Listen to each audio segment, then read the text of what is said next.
Hello everybody. Okay, so last lecture what we studied was splitting pattern in different geometries. I hope you have understand that. I hope that તમને લોકોને જે હું કંઈ પણ સમજાવું છું એ સમજાઈ જાય છે અને if you are not understanding then please contact me for that. મેં વોટ્સએપ પર તમે મેસેજ ડ્રોપ કરી શકો છો કાંઈ પણ ક્વેરીઝ હોય તો or you can call me and clear your doubts. Okay. So now what we are going to study is some of the short question. Like the question is why the energy pattern is inverted in tetrahedral complexes compared to octahedral. ये बोल रहे हैं कि tetrahedral complex में जो energy की pattern है वो क्यों वो इन्वर्ट हो जाती है ऑक्टाहेड्रल से. ऑक्टाहेड्रल में कैसी होती है T2G and EG, while tetrahedral में कैसी होती है E एंड T2. सो ये इन्वर्ट क्यों हो जाती है उसका आंसर हमें देना है. In octahedral field EG set becomes most destabilised because approach of ligand along the axis. ठीक है, तो EG में क्या ऑक्टाहेड्रल में क्या होता है, जो भी लिगैंड अप्रोच कर रहे हैं वो कहाँ से अप्रोच करते हैं EG माने डायरेक्ट Z ऑर्बिटल के ऊपर ही अप्रोच करते हैं और इसलिए जो dz² आई मीन जो Z ऑर्बिटल Z जैसे कि x² y² और z² जो EG की ऑर्बिटल है वो मोस्ट डिस्टेबिलाइज हो जाती है. और T2G में क्या होता है, जो भी लिगेंड्स अप्रोच करते हैं वो कहाँ से अप्रोच करते हैं T2G वाली ऑर्बिट T2 की ऑर्बिटल्स होते हैं वहाँ से अप्रोच करते हैं. इसीलिए T2 जो है उसकी एनर्जी वो अनस्टेबिलाइज हो जाता है और E है वो स्टेबिलाइज हो जाता है. यही इसका रीजन है. In octahedral field EG set becomes most destabilized because the approach of the ligand is along the axis on which lobes of EG sets of orbitals are lying, and hence the repulsion takes place between the ligand orbital electron and the matter orbital electron. ठीक है. While in tetrahedral field, tetrahedral में क्या है, lobes of E sets of orbitals lie on half the diagonal face. जैसे कल मैंने बताया था कि E क्या होता है, हाफ ऑफ द डायगोनल, जो डायगोनल है उसके हाफ पार्ट में से जो लोब्स आती है E ऑर्बिटल्स की लोब आती है वो कहाँ पे आती है, half of the diagonal face of the cube away from the nearest ligand dipole. ठीक है, हैंस रिपल्जन डिक्रीजेस, रिपल्जन है वो कम हो जाता है. This results into stabilisation of E sets of orbitals in tetrahedral field. इसलिए जो E सेट्स ऑफ ऑर्बिटल है वो स्टेबिलाइज हो जाते हैं और T2 सेट ऑफ ऑर्बिटल है वो अनस्टेबिलाइज रहते हैं और इसीलिए जो पूरा डायग्राम है वो इन्वर्ट हो जाता है. Okay, now next is what is tetragonal distortion. Tetragonal distortion, अभी हमें डिस्टॉर्शन की बात करनी है, सारी ज्योमेट्रीज और उसकी स्प्लिटिंग है वो खत्म हो चुकी है. Now what we will be studying is tetragonal distortion in octahedral field and tetrahedral field. Okay, first of all what is tetragonal distortion. Tetragonal distortion क्या है, if two trans ligands lying along the Z axis of an octahedron are moved from central cation so that the distance from the central cation is slightly greater than it for the other four ligands lying on the xy plane. ये बोल रहे हैं कि अगर हमारे पास octahedral है this way, ये है कंप्लीट ऑक्टाहेड्रल, उसमें से जो Z एक्सिस पर जो लिगेंड लाई करते हैं वो दो लिगेंड को स्लाइटली अवे कर दे. ये जो Z एक्सिस पर के लिगेंड है उसको स्लाइटली हम मूव कर देते हैं तो उसे हम बोल सकते हैं टेट्रागोनल डिस्टॉर्शन. टेट्रागोनल डिस्टॉर्शन इसीलिए होता है ताकि जो रिपल्जन है वो थोड़ा कम हो जाए और जो स्टेबिलिटी है वो कॉम्प्लेक्स की बढ़ जाए. इसको थोड़ा ऊपर कर देते हैं, इसको भी थोड़ा इलोंगेट कर देते हैं. अगर ऐसी ज्योमेट्री आई तो उसे कहते हैं टेट्रागोनल डिस्टॉर्शन. टेट्रागोनल डिस्टॉर्शन इसीलिए होता है ताकि मॉलिक्यूल जो हमारा कॉम्प्लेक्स है वो स्टेबल हो जाए और उसकी एनर्जी है वो कम हो जाए. तो यही बात ये लोग बताना चाहते हैं कि if two trans ligands, trans means सामने आमने सामने, if two trans ligands lying on Z axis of an octahedron are moved from the cation, थोड़ा ऊपर मूव करते हैं, is slightly greater than so that the distance from the metal cation is slightly greater than it for the other 4 ligands lying on the xy plane. ठीक है, we get tetragonally distorted octahedron. इसे क्या बोलते हैं? tetragonally distorted octahedron. Such structure is called tetragonal structure. The energy of dx square y square orbital is higher than dz square orbital. अब ये पूछ रहे हैं कि d x square dash y square orbital है, उसकी एनर्जी डी जेड स्क्वायर से क्यों ज़्यादा है. Approach of 4 ligands from x y minus x and minus y direction in d x square y square orbital. ठीक है, जो 4 लिगेंड्स है वो कहाँ से आते हैं? चारों साइड से आते हैं. X square dash y square में एक्स वाई एक्सिस पर होती है, तो ये 4 लिगेंड्स है. जो अप्रोच करने वाले लिगेंड्स होते हैं वो कितने होते हैं? 4 होते हैं. और Z पर अगर अप्रोच करते हैं लिगेंड तो कितने लिगेंड्स होते हैं? 2 ही लिगेंड्स होते हैं.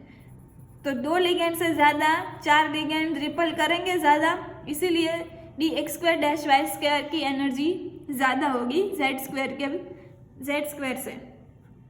Approach of 4 ligands from x y minus x and minus y direction in the d x square y square orbital and hence the intensity of the repulsion increases.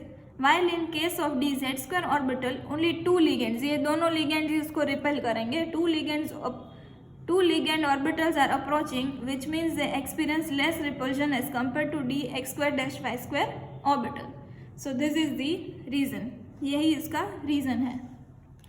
Now next topic what we are going to study is tetragonal distortion in octahedral field. tetragonal distortion होता है, उसकी क्या effect आती है वो हमें पढ़ना है अब कि इसकी इफेक्ट क्या आती है. The shape of transition metal complex is determined by the tendency of electron pair to occupy its position as far as away from each other. अभी जो octahedral complex है उसका शेप जो होता है उसकी टेंडेंसी क्या होती है कि इलेक्ट्रॉन का रिपल्जन ना हो. वाई? बिकॉज अगर रिपल्जन होता है तो एनर्जी ज़्यादा होती है, और एनर्जी जब ज़्यादा होती है तो कॉम्प्लेक्स होता है वो स्टेबल नहीं रह पाता है. पर अगर रिपल्जन कम होगा तो इलेक्ट्रॉन दूर रहेंगे तभी रिपल्जन कम होगा ना. इसीलिए अगर इलेक्ट्रॉन रिपल्जन कम हो जाता है तो मॉलिक्यूल स्टेबल हो जाता है, उसकी एनर्जी भी कम हो जाती है. तो मॉलिक्यूल्स ऐसी टेंडेंसी रखते हैं कि रिपल्जन कम हो और स्टेबिलिटी ज़्यादा हो. In addition the shape of d orbital is also affected whether the d electrons are symmetrically filled और एसिमेट्रिकली फील्ड. और दूसरा फैक्टर वो काम करता है कि जो डी ऑर्बिटल्स में जो इलेक्ट्रॉन्स आते हैं वो कैसे फील्ड होते हैं? सिमेट्रिकली फील्ड होते हैं या फिर एसिमेट्रिकली फील्ड होते हैं. आगे मैं बढ़ाऊंगी कि सिमेट्रिकल ऑर्बिटल्स कैसे फील होती है और एसिमेट्रिकल ऑर्बिटल्स कैसे फील की जाती हैं. उसके हिसाब से आपको पता चल जाएगा कि सिमेट्रिकली फील्ड क्या है और एसिमेट्रिकली फील्ड क्या है. In octahedral complex, repulsion by 6 ligands splits d orbitals into 2 levels. जो हमने आगे पढ़ा कि 6 ligands अप्रोच करते हैं तो क्या होता है? स्प्लिटिंग होता है. किस में स्प्लिटिंग होता है? 2 levels Eg and T2G due to repulsion of electrons of metal and ligand. If d orbitals are symmetrically filled, then they are repelled by all 6 ligands equally. अगर d ऑर्बिटल है वो symmetrically field है तो उसका repulsion होता है उस all direction, सभी डिरेक्शन से सभी साइड से सेम लगता है. The structure will be a regular octahedron. और जो स्ट्रक्चर बनेगा वो क्या होगा? रेगुलर ऑक्टाहेड्रॉन होगा. But if d electrons are asymmetrically filled, अगर डी इलेक्ट्रॉन्स है वो एसिमेट्रिकली फील्ड होते हैं, then they are repelled by all 6 ligand. Repulsion तो होगा ही लिगेंड से, पर कैसे होगा? Not equally affected, not affecting the geometry equally. जो ज्योमेट्री है उसको सभी साइड से इक्वली इफेक्ट नहीं करते हैं. And the molecule gets distorted and it is called as distorted octahedral structure. और इसी वजह से मॉलिक्यूल डिस्टॉर्ट हो जाता है और उसको हम क्या बोलते हैं? Distorted octahedral structure.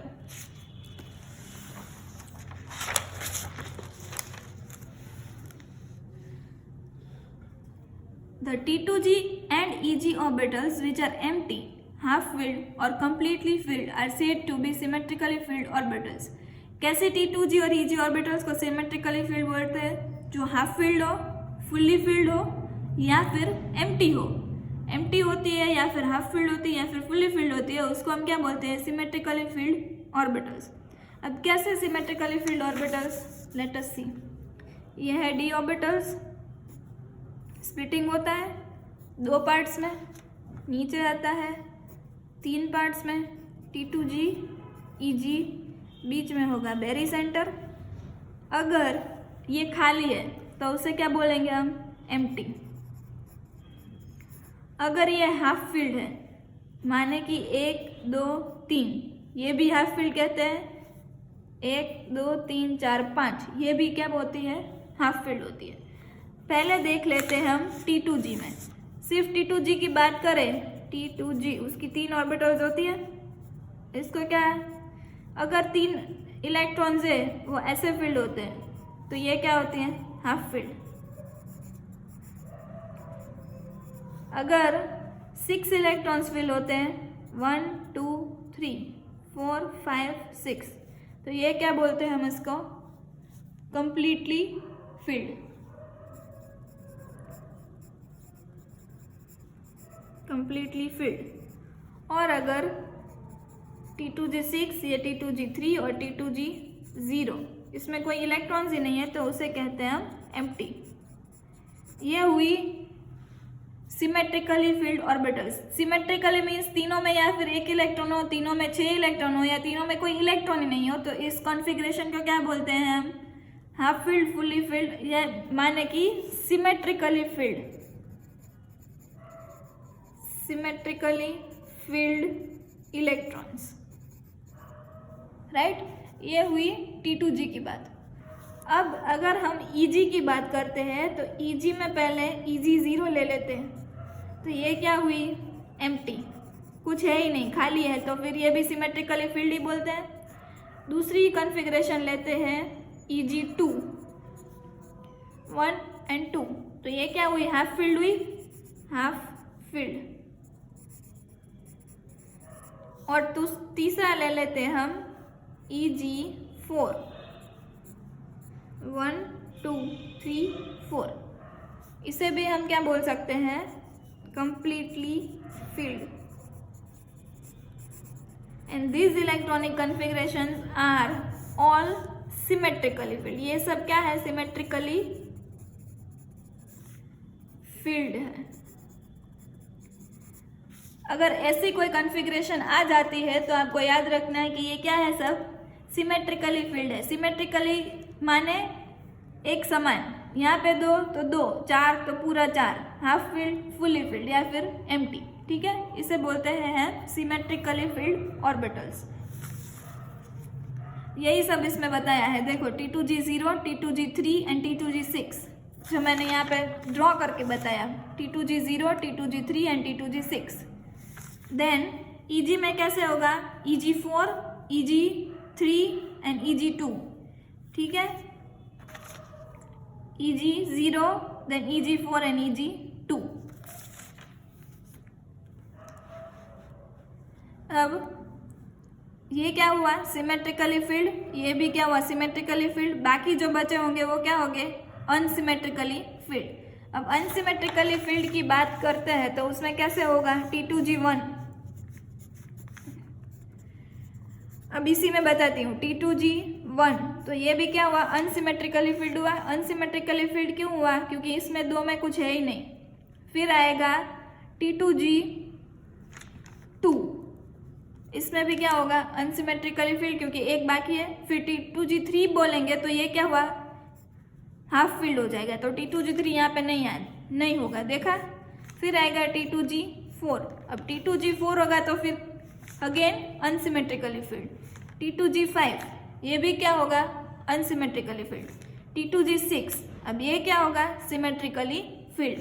So 1 4 2 and 5 क्या है, अनसिमेट्रिकली फील्ड, और 0 3 एंड 6 क्या है, symmetrically field. Same way EG में बात करते हैं। EG में देखने जाए, देन वी हैव EG की 2 ऑर्बिटल्स होती है। T2G1, ये क्या हुआ, अनसिमेट्रिकली फील्ड हुआ। T2G2, ये क्या हुआ, हाफ फील्ड, सो ये सिमेट्रिकल हो गया।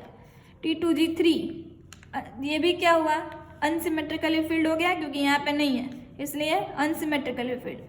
फिर T2G4, ये क्या हुआ, सिमेट्रिकली फिल्ड। ठीक है, सो ऐसे इलेक्ट्रॉन्स को हम लोग इसमें फिल कर सकते हैं।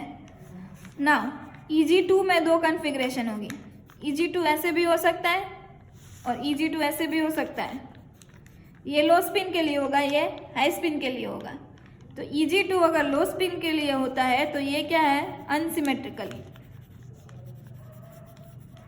और Eg2 अगर हाई स्पिन के लिए है तो ये क्या होता है, सिमेट्रिकली। सो लो स्पिन और हाई स्पिन, ये है लो स्पिन और ये है high spin. Okay, so this all you have to remember. यही सब इसमें it's all given here. Now no distortion condition. Distortion किस में नहीं होगा, डिस्टॉर्शन माने जो जेड एक्सेस है वो इलोंगेट होगी या कंप्रेस्ड होगी, वो उसे बोलते हैं distortion. The d orbitals which have both T2G and Eg orbitals of set of are symmetrically filled leads to perfectly symmetrical octahedral complex। जिसमें T2G और Eg अच्छी तरह से सिमेट्रिकली भरे हुए होते हैं, उसको क्या बोलते हैं हम, सिमेट्रिकली फिल्ड ऑक्टाहेड्रल कॉम्प्लेक्स। ठीक है, D0 लेते हैं तो T2G 0, Eg 0। फिर आती है D3, जैसे मैंने बताया D3 में क्या होगा, T2G 3 होगा, तो ये कैसा होगा, हाफ फील्ड यानी कि symmetrically filled. Then T2G D5, that means T2G 3, Eg 2, तो ये भी कैसा होगा, कंप्लीटली फील्ड होगा और सिमेट्रिकल होगा। अब बताना पड़ेगा मुझे 1 2 3, ये सब समझ लेना, T2G और Eg है। 5, 1 2 3 4 5, तो ये क्या हुआ, D5।